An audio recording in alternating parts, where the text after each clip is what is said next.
चलिए अब देखते हैं location of roots of quadratic equation with respect to two specified points k1 and k2।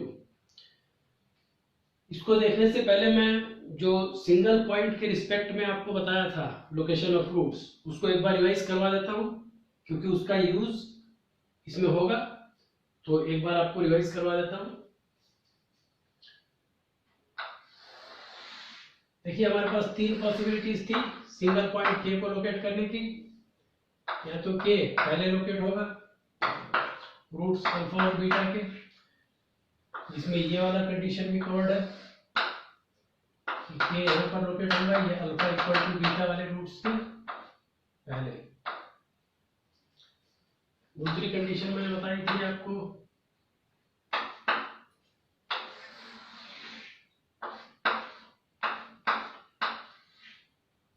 कि k कहीं यहाँ पर अल्फा और बीटा के बीच में कहीं लोकेट हो जाए। तीसरी कंडीशन बताई थी मैंने कि अल्फा और बीटा से आगे लोकेट होगा k। इसमें वो इक्वल टू रूट्स वाली भी कंडीशन बता देता हूं, alpha is equal to beta और इसके आगे k लोकेटेड है। ठीक है, तो देखिए मैंने पॉसिबिलिटीज में इस तरह से कंडीशन डाली थी ताकि अनवांटेड पॉसिबिलिटीज एलिमिनेट हो जाए। यहाँ पर मैंने पहली कंडीशन आपको बताई थी कि दो रियल एंड डिस्टिंक्ट रूट्स हैं या फिर इक्वल रूट्स हैं, दोनों ही केस से पहले लोकेट हो सकते हैं। तो रियल एंड डिस्टिंक्ट रूट्स या इक्वल रूट्स, तो कंडीशन क्या डाली थी, delta is greater equal to 0। परंतु वो तो इसमें भी है, delta is greater than 0 distinct roots है तो, और इसमें भी इक्वल या डिस्टिंक्ट रूट्स हैं तो इसमें भी डेल्टा ग्रेटर इक्वल टू 0 है। इसका मतलब ये अकेली कंडीशन अल्फा और बीटा को k से आगे लोकेट नहीं कर पाई, यानी कि k से बड़ा नहीं कर पाई। तो चलिए दूसरी कंडीशन देख लेते हैं। हमने क्या किया कि ये fk की वैल्यू देखी, तो fk आप देख सकते हैं क्या, ग्राफ k पॉइंट के करस्पॉन्डिंग ग्राफ कहाँ है, ऊपर है। तो यानी y कोऑर्डिनेट यानी कि fx क्या मिलेगा आपको, पॉजिटिव मिलेगा, यानी कि fk क्या मिलेगा यहाँ पर, पॉजिटिव मिलेगा। तो इस केस में आपको fk क्या मिला, पॉजिटिव मिला। इस केस में आपने देखा कि k के करस्पॉन्डिंग जब आप वैल्यू निकालने जाते हैं फंक्शन की, तो ग्राफ x एक्सिस के नीचे मिल रहा है, x एक्सिस के नीचे मिल रहा है, मतलब fk क्या हुआ, नेगेटिव हो गया। इसका मतलब ये कंडीशन फिक्स करने के बाद ये पॉसिबिलिटी तो एलिमिनेट हो गई क्योंकि हमारा fk पॉजिटिव आ रहा है, इसमें नेगेटिव आ रहा है, ये खत्म। लेकिन इसमें अगेन आपका k के करस्पॉन्डिंग ग्राफ ऊपर मिला, यानी कि fk क्या मिल गया आपको, पॉजिटिव मिल गया। तो ये फिर पास हो गया, ठीक है ना। इसका मतलब ये दोनों कंडीशन मिलके भी k के आगे अल्फा बीटा को लोकेट नहीं कर पाएंगे। तो चलिए अब हम तीसरी कंडीशन डालते हैं, वर्टेक्स की कंडीशन। वर्टेक्स का x कोऑर्डिनेट क्या होता है, -b/2a, और ये k से कहाँ है, आगे है। इसका मतलब -b/2a क्या हो गया, ग्रेटर देन k हो गया। -b/2a क्या है, k से बड़ा है। और इस केस में आपने देखा कि जो वर्टेक्स का x कोऑर्डिनेट है -b/2a, वो क्या है, -b/2a k से क्या है, छोटा है, -b/2a is smaller than k। तो अब ये पॉसिबिलिटी भी समाप्त हो गई। तो ये तीन कंडीशन मिल के डिसाइड, इन तीन कंडीशन ने मिलकर डिसाइड कर दिया कि k अल्फा और बीटा के पीछे लोकेटेड है, यानी कि अल्फा बीटा k से बड़े होंगे। ठीक है ना। अब कभी कभी बच्चा ये पूछ देता है कि सर जब ये तीसरी पॉसिबिलिटी ने सबको एलिमिनेट किया था तो केवल हम इसी को फिक्स कर देते तो भी तो हमारा काम चल जाता। तो अगर तब डेल्टा या fk की क्या जरूरत थी, क्या बोलते हो, डेल्टा या fk की क्या जरूरत थी। तो देखो अगर मैं डेल्टा को फिक्स ना करूं तो ग्राफ x एक्सिस के ऊपर भाग जाएगा, और ऊपर भाग जाएगा तो देखिए ये जो आपका वर्टेक्स का x कोऑर्डिनेट है -b/2a, ये आपके k से बड़ा तो है, ठीक है ना, लेकिन हमको रियल रूट्स ही नहीं मिल रहे हैं जो कि हमें चाहिए, और उन्हीं रूट्स को हमको k के आगे लोकेट करना है, यानी k से बड़ा बताना है। तो इसमें तो रियल रूट्स ही नहीं मिले, तो इसलिए डेल्टा की कंडीशन फिक्स करना जरूरी है, क्योंकि जब डेल्टा को हम फिक्स करेंगे जब डेल्टा को आप फिक्स करोगे तभी वो एक्स एक्सिस को, यानी कि हमको रियल रूट चाहिए तो ग्राफ को या तो एक्स एक्सिस से टच करवाना होगा या एक्स एक्सिस में धसाना होगा उसको, तभी हमको रियल रूट्स मिलेंगे। और रियल रूट्स मिले और फिर उनको हम के आगे लोकेट भी करें तो इसके लिए क्या है कि रियल रूट मिलने के लिए आपको ये डेल्टा की कंडीशन भी फिक्स करना ही पड़ेगी, इसके बिना काम नहीं होगा। ये आपने देखा कि ऊपर भग जाएगा तो रियल रूट से नहीं मिलेंगे, ठीक है ना। तब बच्चा कभी कभी ये बोलता है कि सर ठीक है आपने दोनों कंडीशन फिक्स कर दी तब तो काम चल जाएगा ना, फिर एफ के की क्या जरूरत। तो एफ के की भी जरूरत है, क्योंकि अगर एफ के को मैं फिक्स नहीं करूं तो देखिए ये वाली सिचुएशन क्रिएट हो सकती है कि ये जो आपका वर्टेक्स का एक्स कोऑर्डिनेट है v/2 ये आपके k से बड़ा तो हो गया और डेल्टा पॉजिटिव भी मिल गया क्योंकि दो रियल डिस्टिंक्ट रूट्स है। लेकिन अब एफ के क्या हो गया, इस केस में एफ के आपने देखा कि नेगेटिव हो गया। सारी कंडीशन फॉलो कर रहा है कि भाई -b/2 है, k से बड़ा भी है, दो रियल रूट्स भी मिल रहे हैं तो डेल्टा इज ग्रेटर देन 0 भी, यानी कि डेल्टा पॉजिटिव भी है, -b/2 है, k से बड़ा भी आ गया। लेकिन एफ के क्या मिल गया आपको, ग्राफ नीचे है तो एफ के क्या मिल गया, k के करस्पॉन्डिंग ग्राफ नीचे है तो एफ के की वैल्यू क्या मिल गई, नेगेटिव। तो ये वाली सिचुएशन जनरेट नहीं हो पाई कि अल्फा बीटा को हम k से आगे लोकेट नहीं कर पाए, इसलिए एफ के की भी कंडीशन जरूरी है, ठीक है। तो ये आपको ध्यान रखना है कि ये तीनों कंडीशन साथ में मिलकर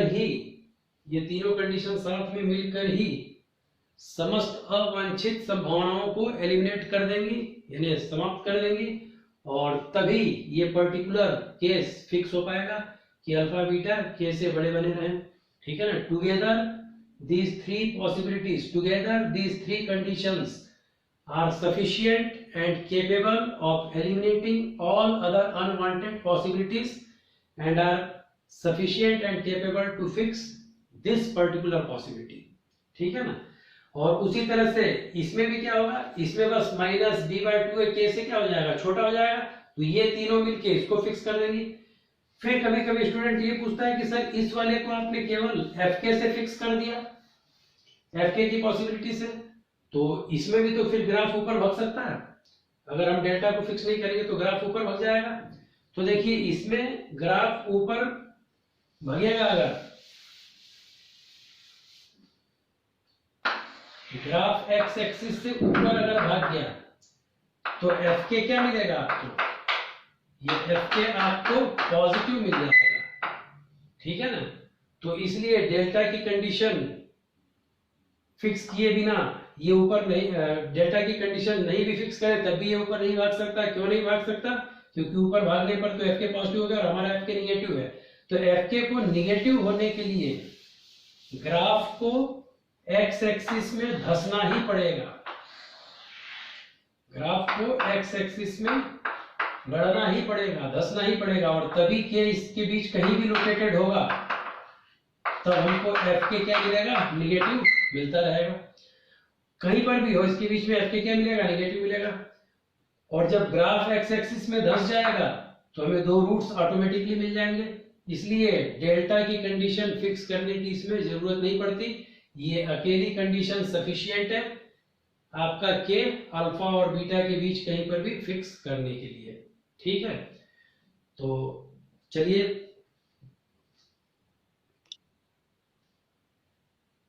अब देखते हैं location of roots of quadratic equation with respect to two specified points k1 and k2।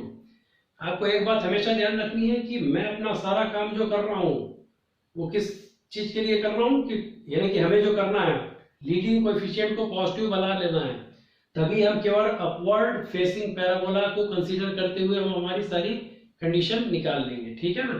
तो कोई भी चीज हम करना है तो हम केवल अपवर्ड फेसिंग को तभी कर पाएंगे जब हमने लीडिंग कोएफिशिएंट को पॉजिटिव बना लिया। अगर लीडिंग कोएफिशिएंट को पॉजिटिव नहीं बनाया है तो पॉजिटिव और नेगेटिव दोनों केस फिर कंसीडर करना पड़ेंगे, तो 6 पैराबोला को कंसीडर करके ही फिर आप डिसाइड कर पाएंगे। तो ये आपको ध्यान रखना है कि हम हमारा सारा जो काम कर रहे हैं वो सबसे पहले ये काम कर लेना है कि लीडिंग कोएफिशिएंट पॉजिटिव बना लेना है, उसके बाद ही आगे की कार्यवाही करना है।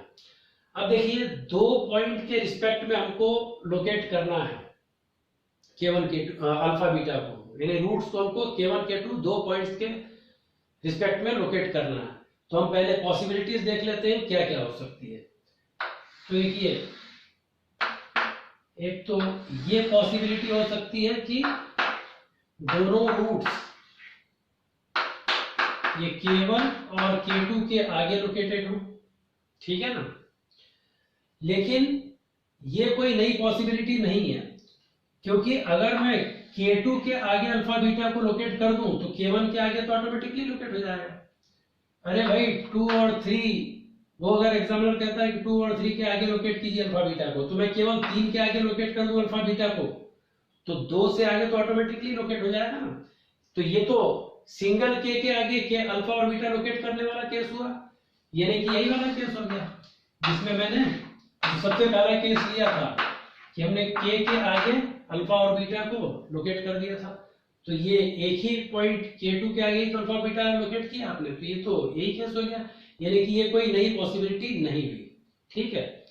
तो देखते हैं आगे। मान लीजिए आप क्या करते हैं,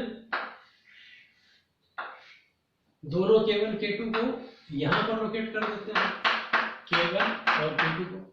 तो ये भी कोई नई संभावना नहीं हुई, क्योंकि अगर मैं K1 के पीछे अल्फा बीटा को लोकेट कर दूं तो K2 के पीछे तो ऑटोमेटिकली लोकेट हो जाएगा।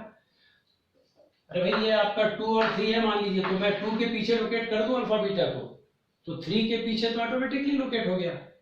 तो ये भी सिंगल के वाला ही केस हो गया, जिसमें ये के से पीछे हमने लोकेट किए थे अल्फा बीटा को, के पीछे अल्फा बीटा लोकेट किया था, तो ये K1 के पीछे अल्फा बीटा लोकेट कर दिया, मतलब सिंगल के पीछे अल्फा बीटा लोकेट करने वाला केस हो गया। तो ये भी कोई नया केस नहीं हुआ, ठीक है। तो चलिए देखते हैं।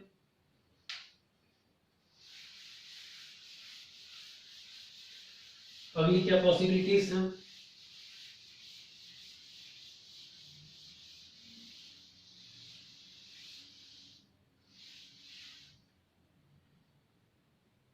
हम ये कर सकते हैं,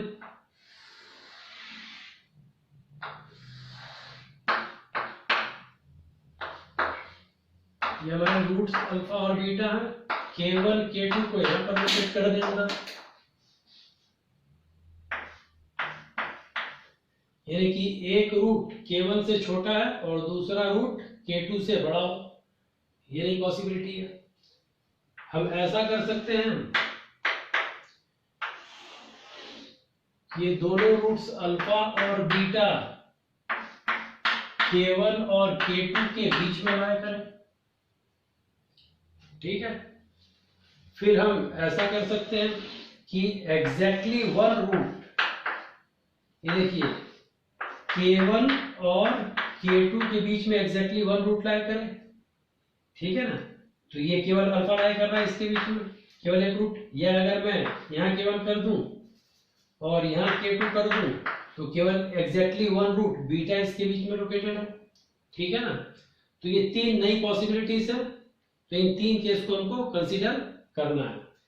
तो एक एक केस करके हम कंसीडर करते हैं, सबका टाइटल भी डाल देता हूं आपके लिए, ठीक है ना।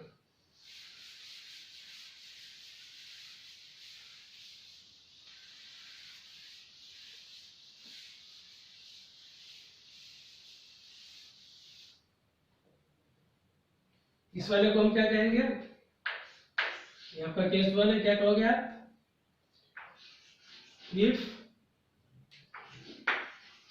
One root of quadratic equation is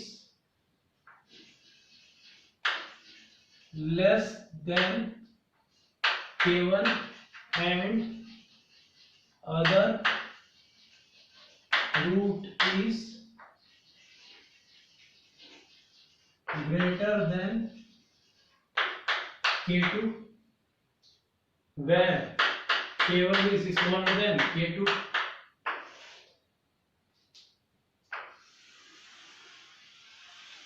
ये कहेंगे आप इस केस को,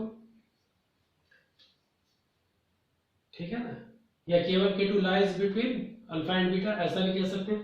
तो देखिए K1 is smaller than K2, ये बात फॉलो हो रही है, और एक रूट K1 से छोटा है, दूसरा रूट K2 से बड़ा है. One root of quadratic equation is less than K1 and the other root is greater than K2. K1 K2 से छोटा है. ये हो गया. तो देखिए ये जो हमने सिंगल वाला केस लिया था,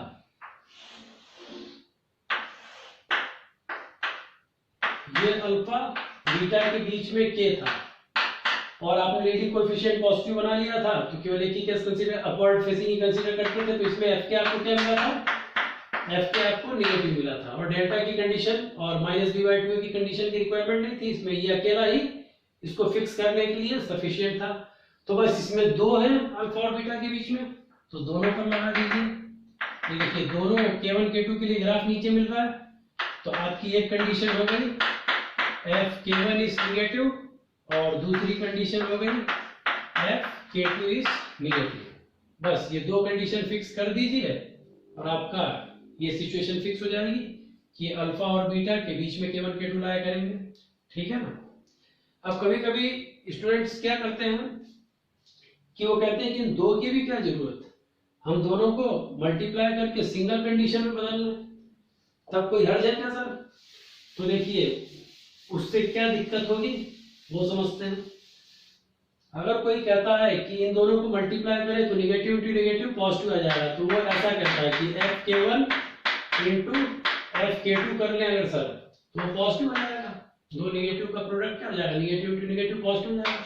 तो हमारे एक ही कंडीशन से काम चल जाएगा. परंतु भूल कर भी ऐसा नहीं करना है, ध्यान रखना है आपको, क्योंकि ऐसा अगर आपने किया तो आपने लीडिंग कोएफिशिएंट को पॉजिटिव बना रखा है, तो अपवर्ड फेसिंग पैराबोला तो है ही आपका, लेकिन प्रोडक्ट पॉजिटिव देखिए किस किस केस में आ सकता है. ये K1, ये K2, और यहां पर आपने देखा कि f K1 क्या है? पॉजिटिव है, और f K2 भी क्या है? पॉजिटिव है, और पॉजिटिव टू पॉजिटिव भी क्या आ जाएगा? पॉजिटिव आ जाएगा. तो ये पॉसिबिलिटी भी इसमें इन्वॉल्व हो जाएगी, जिसकी हमें जरूरत नहीं है, जो कि हमारी पॉसिबिलिटी नहीं है. और देखिए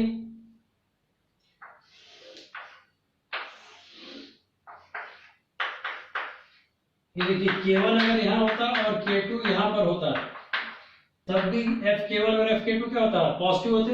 f K1 भी पॉजिटिव होता, f K2 भी पॉजिटिव होता, उन पॉजिटिव का प्रोडक्ट हो जाता.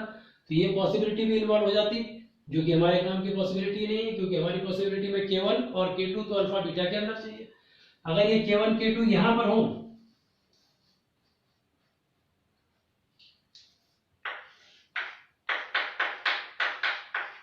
तो ये पॉसिबिलिटी भी इन्वॉल्व हो गई इसमें, क्योंकि केवल f K1 इसमें भी पॉजिटिव है, f K2 इसमें भी पॉजिटिव है, ग्राफ ऊपर है, तो दोनों पॉजिटिव का प्रोडक्ट फिर पॉजिटिव हो जाएगा.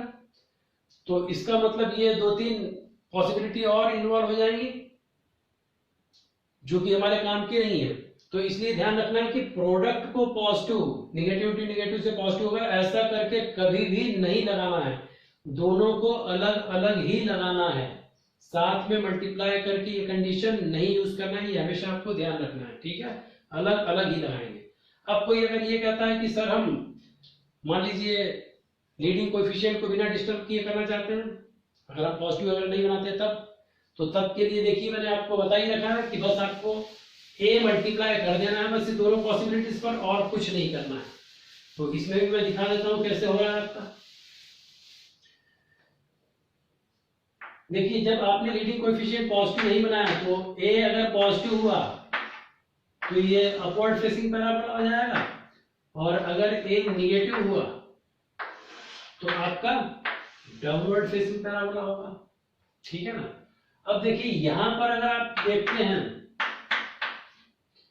ये K1 है, ये K2 है, तो आपने देखा K1 के करस्पॉन्डिंग भी ग्राफ नीचे, K2 के करस्पॉन्डिंग भी ग्राफ नीचे है. तो f K1 आपको क्या मिला? f K1 नेगेटिव मिला, और f K2 भी आपको क्या मिला? नेगेटिव मिला. इस वाले केस में अगर आप देखते हैं K1 और K2 के करस्पॉन्डिंग, तो ग्राफ कहां मिल रहा है? ऊपर मिला. इसका मतलब क्या हुआ? f K1 पॉजिटिव हुआ और f K2 भी क्या हुआ? पॉजिटिव हुआ.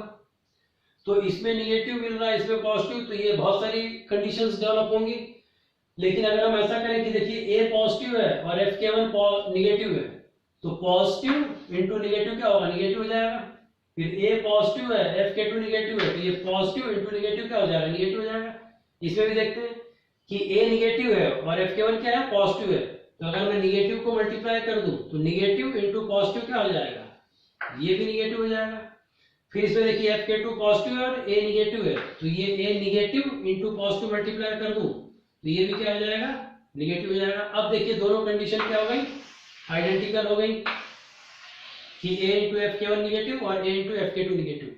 यानी कि जो लोग लीडिंग कोएफिशिएंट्स के साथ कोई छेड़छाड़ नहीं करना चाहते हैं तो उनको इन दोनों कंडीशन पर लीडिंग कोएफिशिएंट मल्टीप्लाई कर लेना पड़ेगा, और बाकी वही कंडीशन रहेगी कि स्मॉलर देन 0 बना रहेगा। आप देख सकते हैं, तो जो लीडिंग कोएफिशिएंट को डिस्टर्ब किए बिना काम करना चाहते हैं वो Fk वाली कंडीशन पर a और मल्टीप्लाई कर लें, और जिन्होंने लीडिंग कोएफिशिएंट को पॉजिटिव बना रखा है उनको तो सिर्फ इसी कंडीशन से काम करना है, a मल्टीप्लाई नहीं करना है। ठीक है, ये पॉसिबिलिटीज अच्छी तरह से क्लियर हो गई होगी। चलिए नेक्स्ट पॉसिबिलिटी देखते हैं।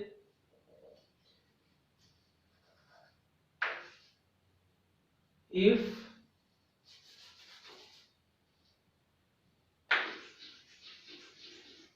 both roots of quadratic equation lie between k1 and k2, जो सेकंड वाला बताया था मैंने आपको, if both roots of quadratic equation lie between k1 and k2 where k1 is less than k2। ठीक है ना, तो ये वाली पॉसिबिलिटी देख लेते हैं।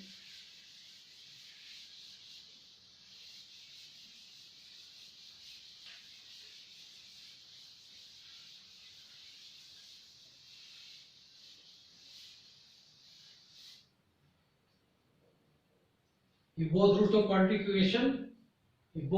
quadratic equation lie between k1 and k2, तो देखिए इसमें ये बताया था मैंने आपको,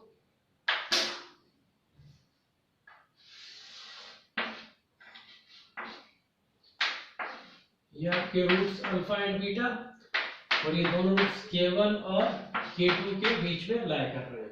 ठीक है ना, फिर इसमें ये वाली बात भी हो ही सकती थी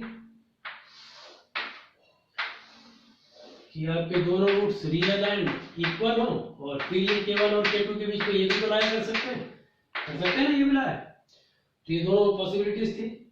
तो ये देखिए ये नया सिस्टम तो है, लेकिन इसमें जो कंसेप्ट है वो दो पिछले कंसेप्ट इन्वॉल्व है कि अल्फा बीटा को हम k1 से आगे लोकेट कर दें, साइमल्टेनियसली अल्फा बीटा को हम k2 से पीछे लोकेट कर दें, यानी कि सिंगल के रिस्पेक्ट में इन दोनों को आगे और इस सिंगल के रिस्पेक्ट में इन दोनों को पीछे। ये वही वाली केस हो गया ना, देखिए ये बताया था मैंने आपको कि ये k से आगे लोकेट हो गया अल्फा और बीटा, और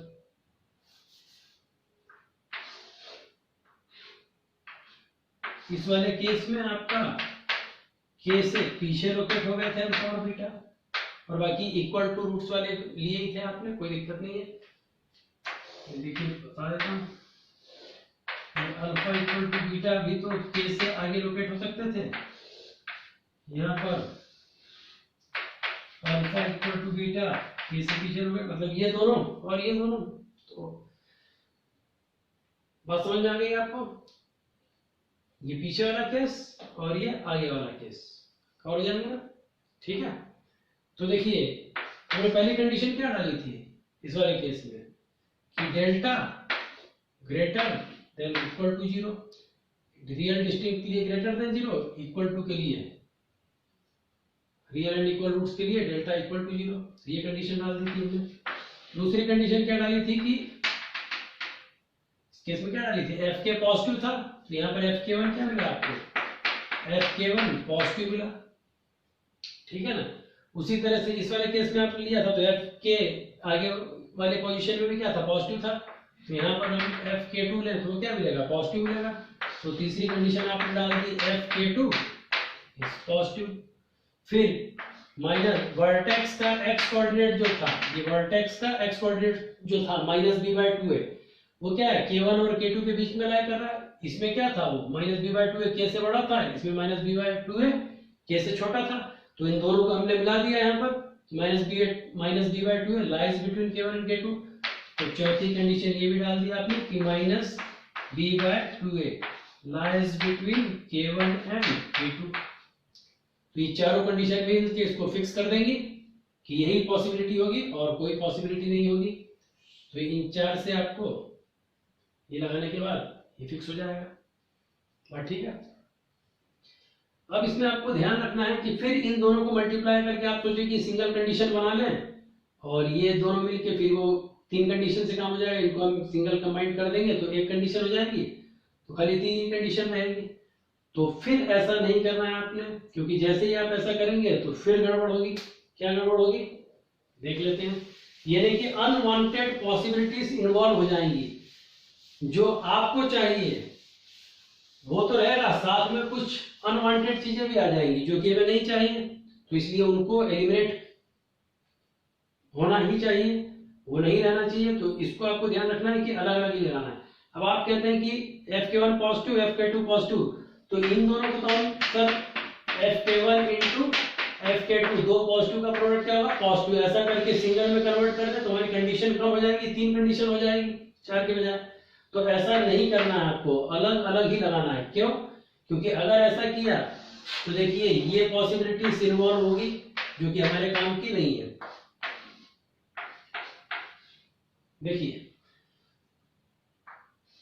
ये K1 यहाँ पर आ गया अगर, और K2 यहाँ पर आ गया, और ये आपका वर्टेक्स का x coordinate minus b by two है ये रहा।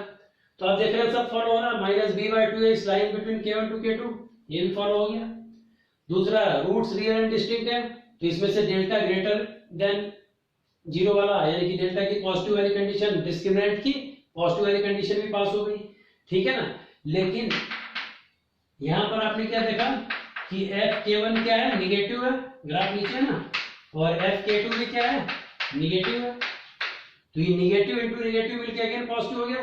तो ये पॉसिबिलिटी कवर हो रही थी, जिसमें बाकी सब चीजें देखो फॉलो हो रही है कि दो रियल एंड डिस्टिंक्ट रूट्स है तो delta greater than zero follow हो रहा था, minus b by two was lying between K1 and K2, ये वाली बात भी फॉलो हो गई। और ये फॉलो करवाने से ये K1 K2 रूट्स के बीच में आ गए, जबकि हमको K1 K2 रूट्स के बाहर चाहिए। तो इसलिए मल्टीप्लाई करके आप करेंगे तो ये अनवांटेड पॉसिबिलिटी भी आपके सॉल्यूशन में इन्वॉल्व हो रही है जो कि गड़बड़ कर देगी। तो आपको ये बात का ध्यान रखना है कि अलग अलग ही इनको मल्टीप्लाई करना है, एक साथ में नहीं लेना है मल्टीप्लाई करके, ठीक है। अब बात उठती है कि अगर जिनने लीडिंग कोएफिशिएंट को पॉजिटिव नहीं बनाया है तो उनके लिए क्या होगा, तो उनके लिए ए की दोनों पॉसिबिलिटीज लीडिंग कोएफिशिएंट की संभव है कि ए पॉजिटिव है तो ये अपवर्ड फेसिंग पैराबोला, और अगर ए निगेटिव है तो आपका डाउनवर्ड फेसिंग पैराबोला होगा। ये आपके रूट्स है अल्फा बीटा, ठीक है। तो अब देखिए क्या होगा कि अगर मैं ये K1 यहां पर लेता हूं तो Fk1 क्या है इसमें पॉजिटिव है जो हम देख ही चुके हैं, लेकिन यहाँ पर एक बार फिर बता दे रहा हूँ मैं आपको, Fk1 क्या है पॉजिटिव है, K2 यहाँ पर है तो Fk2 भी क्या है पॉजिटिव है। इस वाले केस में हम क्या देखते हैं, K1 जब यहाँ पर है तो Fk1 क्या है निगेटिव है, K2 जब यहाँ पर है तो ग्राफ नीचे मिल रहा है ना, तो Fk2 भी क्या है निगेटिव है, Fk1 निगेटिव, Fk2 भी निगेटिव, ठीक है। तो ये तो अलग अलग हो रही है, इसमें पॉजिटिव है दोनों, इसमें निगेटिव है, तो बहुत सारी पॉसिबिलिटीज डेवलप हो जाएंगी। तो हम क्या करेंगे, ए पॉजिटिव है और Fk1 पॉजिटिव, तो ये पॉजिटिव इंटू पॉजिटिव पॉजिटिव हो गया, ए पॉजिटिव Fk2 पॉजिटिव, तो ए को मल्टीप्लाई कर दिया तो ए इंटू Fk2 पॉजिटिव हो गया। इसमें ए निगेटिव और Fk1 भी निगेटिव, तो ये ए निगेटिव इंटू निगेटिव क्या हो जाएगा पॉजिटिव हो जाएगा। ये ए निगेटिव Fk2 निगेटिव, तो ए मल्टीप्लाई कर दिया मैंने तो निगेटिव इंटू निगेटिव क्या हो गया पॉजिटिव हो गया। अब देखिए दोनों कंडीशंस एक जैसी हो गई, यानी कि अगर मैं a इंटू Fk1 पॉजिटिव कर दूं, ए इंटू एफ के टू पॉजिटिव कर दूं, तो ये दोनों कवर हो रही हैं, तो सारी बातें कवर हो जाएंगी। तो जिसने लीडिंग कोएफिशिएंट को पॉजिटिव नहीं बनाया है उनको बस एक काम एक्स्ट्रा करना है कि इसमें ए और इसमें ए और मल्टीप्लाई कर देना है, और इस तरह से ये चार कंडीशन यूज करनी है। और जो लोग स्टार्टिंग से लीडिंग कोएफिशिएंट को पॉजिटिव बना के चल रहे हैं उनके लिए तो फिर केवल ये चार ही यूज करना है जिसमें लीडिंग कोएफिशिएंट मल्टीप्लाइड नहीं रहेगा, ठीक है ना। चलिए अब अगली पॉसिबिलिटीज देखते हैं। चलिए देखते हैं, if exactly one root lies between k1 and k2, इस केस को समझते हैं।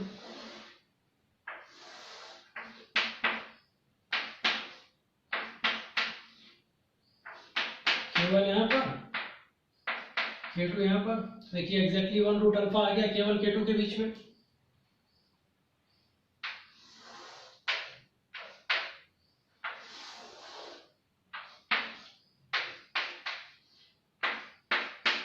k1 k2 exactly one root beta आ गया k1 k2 के बीच में, ठीक है ना।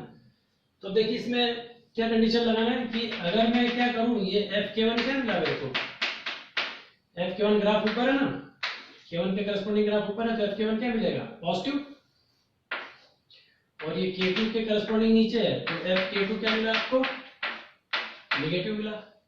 ऐसे इसमें देखा आपने, तो fk1 तो नेगेटिव है और k2 के करस्पॉन्डिंग ग्राफ ऊपर है, तो fk2 पॉजिटिव है। तो इसमें भी एक नेगेटिव पॉजिटिव, इसमें भी एक पॉजिटिव एक नेगेटिव, तो अगर दोनों को मल्टीप्लाई कर दे तो एक से ही काम चल जाएगा हमारा, fk1 इंटू fk2, देखिए पॉजिटिव इंटू नेगेटिव क्या हो जाएगा, नेगेटिव, इसमें भी नेगेटिव इंटू पॉजिटिव क्या हो जाएगा, नेगेटिव। तो केवल इसी कंडीशन से आपका काम चल जाएगा, केवल एक ही कंडीशन कि fk1 इंटू fk2 क्या रखना है आपको, नेगेटिव, तो एग्जैक्टली वन रूट लोकेट हो जाएगा। लेकिन इसमें क्या होगा, अगर k1 k2 खुद एज ए रूट हो तो कुछ टेस्ट और लगाना पड़ेंगे उसके लिए, वो मैं भी आपको एक्सप्लेन करूंगा। उसके पहले मैं आपको ये बता दूं कि ये कंडीशन जिन्होंने लीडिंग कोएफिशिएंट पॉजिटिव बनाया है वो भी सिर्फ इसी कंडीशन से काम चला लेंगे, और जिन्होंने लीडिंग कोएफिशिएंट पॉजिटिव नहीं बनाया उनके लिए भी सिर्फ इसी कंडीशन से काम चल जाएगा, ए की जरूरत नहीं है। तो इसलिए कोई भी लीडिंग कोएफिशिएंट इसमें पॉजिटिव बनाने की जरूरत नहीं है आपको, क्योंकि जो लीडिंग कोएफिशिएंट पॉजिटिव नहीं बनाएंगे उनके लिए भी इसी से काम चलेगा। देख लेते हैं कैसे हो रहा है। तो देखिए एक रूट को लोकेट करके मैं बता देता हूं। देखिए जिनका ए पॉजिटिव था उसके लिए अगर ये कंडीशन थी तो इन दोनों को मल्टीप्लाई करके क्या मिला, निगेटिव ही मिला। और जिसका ए निगेटिव था उसका क्या है, ये डाउनवर्ड फेसिंग पैराबोला होगा। तो ये देखिए ये k1 और k2 के बीच में लोकेट कर देते हैं, तो इसके लिए fk1 देखिए क्या मिल रहा है, fk1 ग्राफ ऊपर है ना k1 के करस्पॉन्डिंग, तो आपको मिल गया पॉजिटिव, और ये k2 के करस्पॉन्डिंग कहां है, नीचे, तो fk2 क्या मिल गया आपको, fk2 मिल गया नेगेटिव। तो इसमें भी नेगेटिव पॉजिटिव, देखिए ये पॉजिटिव वाले केस में नेगेटिव, तो दोनों को मल्टीप्लाई करेंगे, fk1 इसमें पॉजिटिव और fk2 नेगेटिव, इसमें fk1 नेगेटिव fk2 पॉजिटिव, तो दोनों को मल्टीप्लाई करेंगे तो क्या मिल जाएगा, पॉजिटिव इंटू नेगेटिव से नेगेटिव मिल जाएगा। मतलब ए को अलग से मल्टीप्लाई करने की जरूरत नहीं है इसमें, ये दोनों को मल्टीप्लाई करने से ये दोनों केस ही कवर हो रहे हैं कि दोनों मतलब fk1 इंटू fk2 क्या हो रहा है, निगेटिव हो रहा है, दोनों ही केस कवर हो जा रहे हैं इनको मल्टीप्लाई करने से। तो ए की पॉजिटिविटी और निगेटिविटी इसमें काम की नहीं है, उसके बिना हमारा काम चल जाएगा। इसलिए जिन्होंने लीडिंग कोएफिशिएंट पॉजिटिव बनाया है उनका तो खैर इससे चलता ही है, और जिनने पॉजिटिव नहीं बनाया वो भी इसी से काम चलाएंगे, ए को मल्टीप्लाई करने की इसमें जरूरत नहीं है। अब क्वेश्चन उठता है कि k1 k2 खुद एज ए रूट हो तो उसके लिए टेस्ट क्यों लगाना होगा वो समझ लेते हैं।